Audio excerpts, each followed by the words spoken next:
Book 4 The Red-Haired King and His Lady.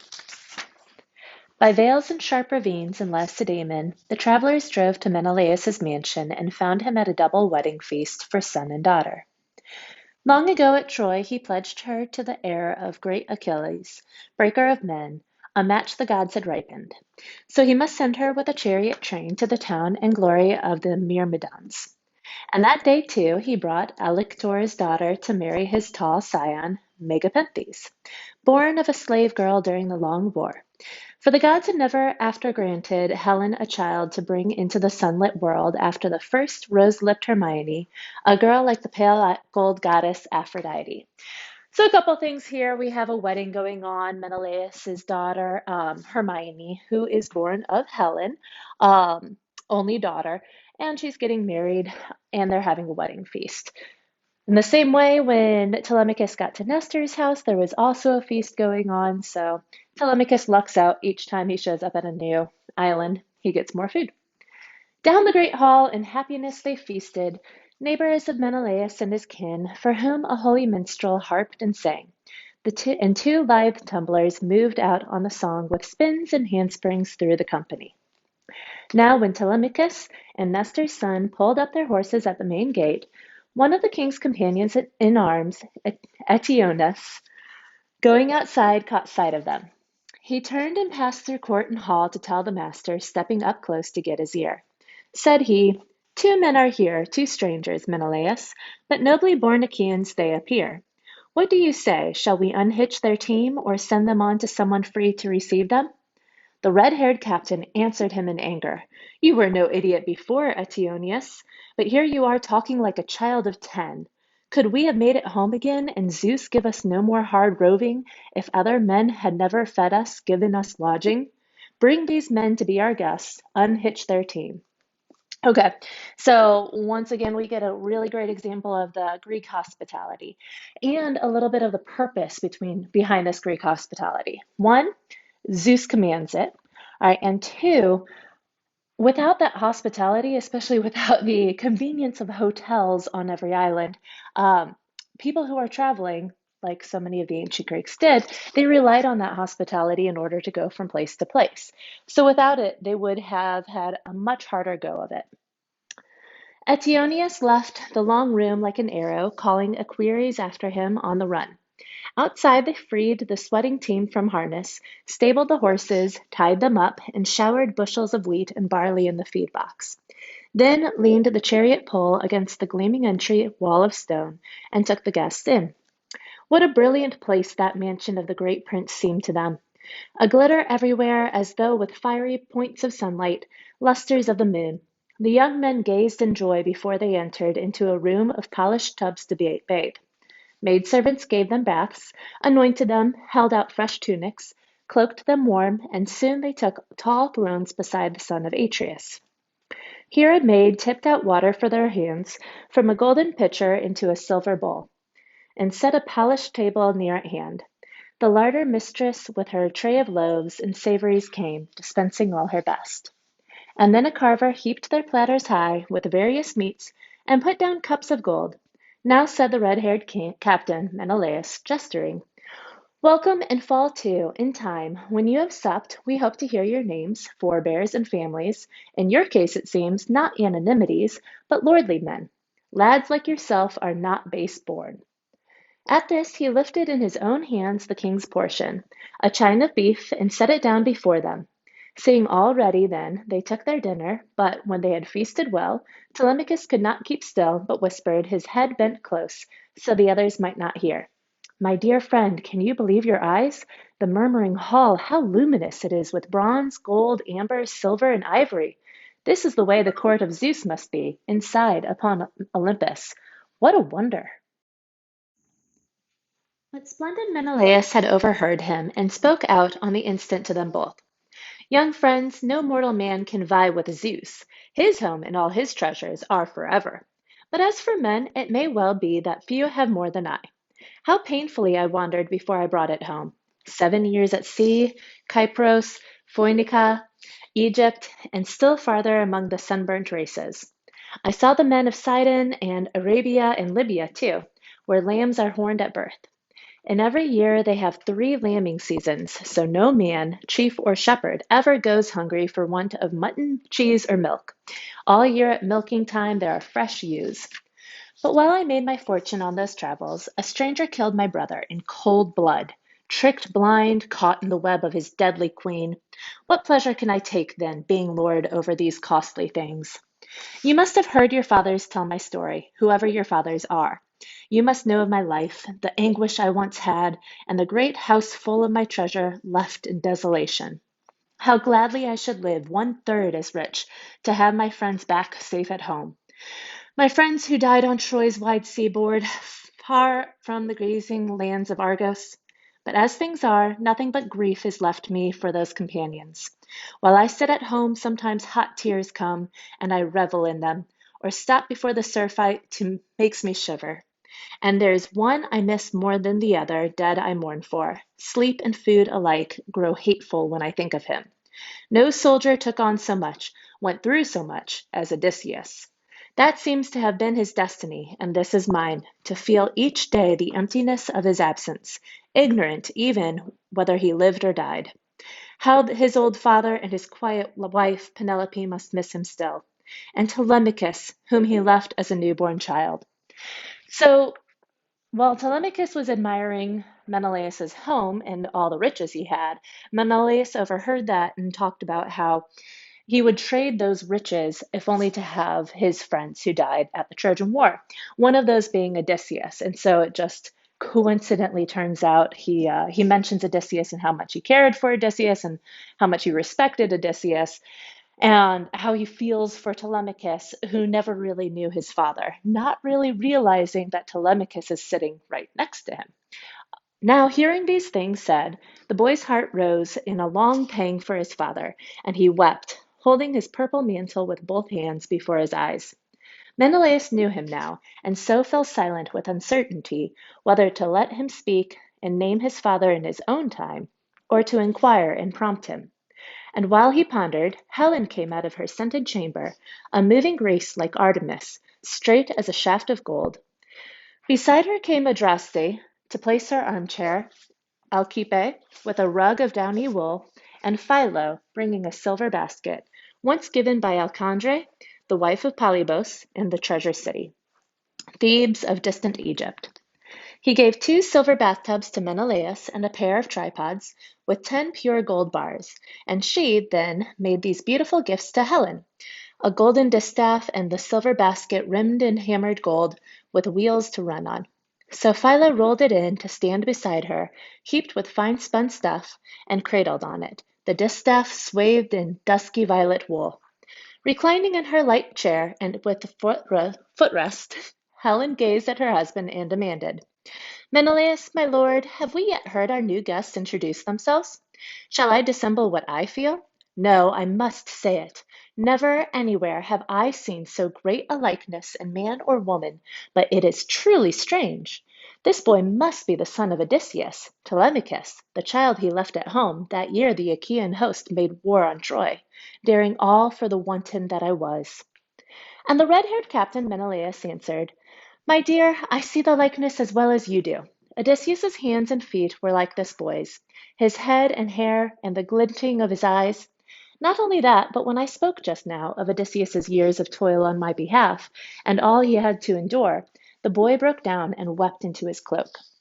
Now Nestor's son, Pisistratus, spoke up in answer to him. My lord, Marshal Menelaus, son of Atreus, this is that hero's son as you surmise, but he is gentle and would be ashamed to clamor for attention before your grace, whose words have been so moving to us both. Nestor, lord of Gerenia, sent me with him as guide and escort. He had wished to see you, to be advised by you or assisted somehow.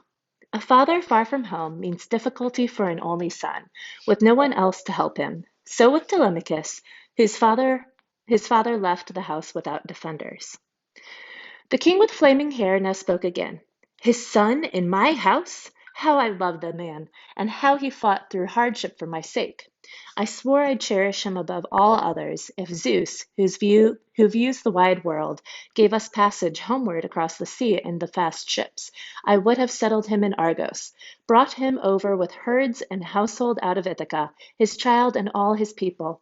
I could have cleaned out one of my towns to be his new domain, and so we might have been together often in feast and entertainment, never parted till the dark mist of death lapped over one of us. But God himself must have been envious to batter the bruised man so that he alone should fail in his return. A twinging ache of grief rose up in everyone, and Helen of Argos wept, the daughter of Zeus, Telemachus, and Menelaus wept, and tears came to the eyes of Nestor's son, remembering for his part Antilochus, whom the son of shining dawn had killed in battle. But thinking of that brother, he broke out, O son of Atreus, meaning Menelaus, we spoke of you at home and asked about you. My old father would say you have the clearest mind of all. If it is not too much to ask, then, let us not weep away these hours after supper. I feel we should not. Dawn will soon be here. You understand, I would not grudge a man right mourning when he comes to death and doom. What else can one bestow on the poor dead? A lock of hair sheared and a tear let fall. For that matter, I, too, lost someone in the war at Troy. My brother, and no mean soldier, whom you must have known, although I never did. Antilochus. He ranked high as a runner and fighting man. The red-haired captain Menelaus answered, My lad, what you have said is only sensible, and you did well to speak. Yes, that was worthy, a wise man and an older man than you are. You speak for all the world like Nestor's son. How easily one can tell the man whose father had true felicity, marrying and begetting. And that was true of Nestor all his days, down to his sleek old age and peace at home, with clever sons, good spearmen into the bargain. Come, we'll shake off this morning mood of ours and think of supper. Let the men at arms rinse our hands again. There will be time for a long talk with Telemachus in the morning. So here, pretty much they've just introduced themselves. They have this moment where they're all sad and start crying. And it's Pisistratos, Nestor's son, who is the one who says, Hey, it's almost dawn. You know, there is a time for mourning, but it's also a time to go to bed. And we have things that we need to do. So they're going to go eat. The hero Menelaus's companion in arms, Asphalion, poured water for their hands, and once again they touched the food before them. But now it entered Helen's mind to drop into the wine that they were drinking an anodyne, mild magic of forgetfulness. Whoever drank this mixture in the wine bowl would be incapable of tears that day, though he should lose mother and father both, or see with his own eyes a son or brother mauled by weapons of bronze at his own gate. The opiate of Zeus's daughter bore this canny power. It had been supplied her by Polydamna, mistress of Lord Thone, in Egypt, where the rich plantations grow herbs of all kinds, maleficent and healthful, though no one else knows medicine as they do. Egyptian heirs of Paeon, the healing god. She drugged the wine, then had it served, and said, taking again her part in the conversation. O Menelaus, Atreus's royal son, and you that are great heroes' sons, you know how Zeus gives all of us in turn good luck and bad luck, being all powerful. So take refreshment, take your ease in hall, and cheer the time with stories. I'll begin. Not that I think of naming, far less telling, every feat of that rugged man Odysseus, but here's something that he dared to do at Troy, where you Achaeans endured the war. He had first given himself an outrageous beating and thrown some rags on, like a household slave, then slipped into that city of wide lanes among his enemies. So changed, he looked as never before upon the Achaean beachhead, but like a beggar merged in the townspeople. And no one there remarked him. But I knew him. Even as he was, I knew him and questioned him. How shrewdly he put me off! But in the end I bathed him and anointed him, put a fresh cloak around him, and swore an oath not to give him away as Odysseus to the Trojans, till he got back to camp where the longships lay. He spoke up then and told me all about the Achaeans and their plans, then sorted many Trojans through the body on his way out with what he learned of theirs. The Trojan women raised a cry, but my heart sang, For I had come round long before to dreams of sailing home, and I repented the mad day Aphrodite drew me away from my dear fatherland, forsaking all, child, bridal bed, and husband, a man without defect in form or mind. So I love this part because after crying and mourning, and then they decide to go eat, Helen goes and she drugs their wine with an opiate so that they can't be sad anymore. Even if they were to see their mom, their dad, some relative, close relative, killed right before them. They couldn't shed a tear. And then she goes on and she kind of toots her own horn, saying, "Oh, I knew Odysseus, and during the Trojan War, he came into the city, and I recognized him, and I welcomed him and gave him hospitality, and he told me their plans. And then when he left, he killed a bunch of Trojans because, Odysseus is just such a great warrior, so he had to kill some Trojans on his way out. And then Helen's like, see, I was helping you all during the Trojan War. I'm a good person. Menelaus is going to kind of come back with a different story. He says, replied the red-haired captain Menelaus, an excellent tale, my dear, and most becoming. In my life I have met, in many countries, foresight and wit in many first-rate men, but never have I seen one like Odysseus for steadiness and a stout heart. Here, for instance, is what he did, had the cold nerve to do, inside the hollow horse, while we were where we were waiting, picked men all of us, for the Trojan slaughter, when all of a sudden you came by.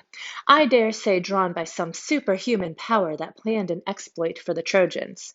And Deiphobos, that handsome man, came with you.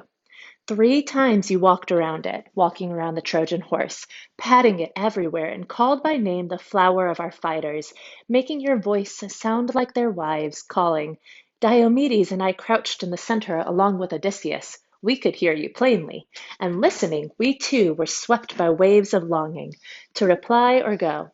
Odysseus fought us down, despite our craving, and all the Achaeans kept their lips shut tight, all but Anticlus. Desire moved his throat to hail you, but Odysseus's great hands clamped over his jaws and held. So he saved us all, till Pallas Athena led you away at last.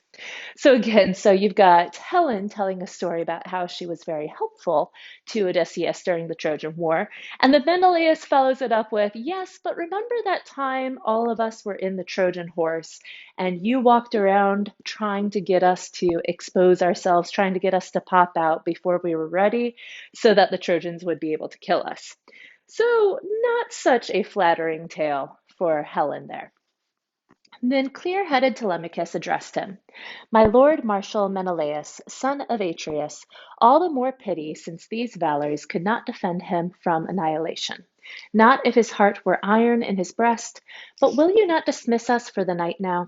Sweet sleep will be a pleasure, drifting over us.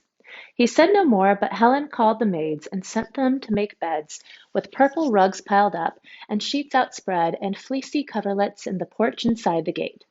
The girls went out with torches in their hands, and presently a squire led the guests, Telemachus and Nestor's radiant son, under the entrance colonnade to bed. Then deep in the great mansion in his chamber, Menelaus went to rest, and Helen, queenly, in her long gown, lay beside him. When the young dawn with finger-tips of rose made heaven bright, the deep-lunged man of battle stood up, pulled on his tunic and his mantle, slung on a sword-belt and a new-edged sword, tied his smooth feet into rawhide sandals, and left his room, a god's brilliance upon him. He sat down by Telemachus, asking gently, Telemachus, why do you come, sir, riding the sea's broad back to reach old Lacedaemon? A public errand or private? Why precisely? Telemachus replied, My lord Marshal Menelaus, son of Atreus, I came to hear what news you had of father. My house, my good estates are being ruined. Each day my mother's bullying suitors come to slaughter flocks of mine and my black cattle. Enemies crowd our home. And this is why I come to you for news of him who owned it. Tell me of his death, sir, if perhaps you witnessed it, or have heard some wanderer tell the tale. The man was born for trouble. Spare me no part for kindness' sake. Be harsh, but put the scene before me as you saw it. If ever Odysseus, my noble father, served you by promise kept or work accomplished in the land of Troy, where you Achaeans suffered, recall those things for me the way they were. Again, this sounds just like how Telemachus addressed Nestor in the previous chapter. And so Menelaus responds, stirred now to anger, Menelaus said, intolerable, that soft men as those are should think to lie in that great captain's bed, fawns in a lion's lair, as if a doe put down her litter of sucklings there, while she quested a glen, or cropped some grassy hollow. Ha! Then the Lord returns to his own bed and deals out wretched doom on both alike. So will Odysseus deal out doom on these. O Father Zeus, Athena, and Apollo, I pray he comes as once he was in Lesbos, where he stood up to wrestle Philomelides, champion and island king, and smashed him down. How the Achaeans cheered! If only that Odysseus met the suitors, they'd have their consummation, a cold bed. Now for your questions, let me come to the point. I would not report it for you. Let me tell you what the Ancient of the Sea, who is infallible, said to me, every word. So one, Menelaus is cursing the suitors, saying, I can't wait till Odysseus with God's help, with Zeus's help, gets home, and Odysseus kills these suitors who are harassing Penelope. And then two, he's going to tell us something that the Ancient of the Sea, and the Ancient of the Sea, his name is Proteus. He is a god, and so he is infallible. And apparently he's going to have some information for Menelaus about Odysseus. During my first try at a passage homeward, the gods detained me, tied me down to Egypt, for I had been too scant in hecatombs, and gods will have the rules each time remembered. There is an island washed by the open sea, lying off Nile mouth. Seamen call it Pharos. Distant a day's sail in a clean hull with a brisk land breeze behind. It has a harbor, a sheltered bay, where shipmasters take on dark water for the outward voyage. Here the gods held me 20 days becalmed. No winds came up, seaward escorting winds for ships that ride the sea broad's back, and so my stores and men were used up. We were failing, had not one goddess intervened in pity. Eidothea, daughter of Proteus, the Ancient of the Sea. How I distressed her! I had been walking out alone that day. My sailors, thin-bellied from the long fast, were off with the fishhooks, angling on the shore. Then she appeared to me, and her voice sang, what fool is here? What drooping dunce of dreams? Or can it be, friend, that you love to suffer? How can you linger on this island, aimless and shiftless, while your people waste away? So Menelaus is telling a story about during his travels home. He's stuck on this island, and his men are starting to starve because they can't get any food. They've been stuck here for a long time, and so this goddess, this immortal, a daughter of Proteus, or the daughter of the Ancient of the Sea, starts to ask him what he's doing there. To this I quickly answered, let me tell you, goddess, whatever goddess you may be, these doldrums are no will of mine. I take it the gods who own a broad heaven are offended. Why don't you tell me, then, since the gods know everything, who has pinned down here? Who has me pinned down here? How am I going to make my voyage home? Now she replied in her immortal beauty, I'll put it for you clearly as may be, friend. The Ancient of the Salt Sea haunts this place, immortal Proteus of Egypt. All the deeps are known to him. He serves under Poseidon and is, they say, my father. If you could take him by surprise and hold him, he'd give you course and distance for your sailing homeward across the cold fish-breeding sea. And should you wish it, noble friend, he'd tell you all that occurred at home, both good and evil, while you were gone so long and a hard journey. To this I said, but you must tell me how I can trap this venerable sea god. How he will elude me if he takes alarm. No man, God knows, can quell a god with ease. That fairest of unearthly nymphs replied, I'll tell you this too, clearly as may be.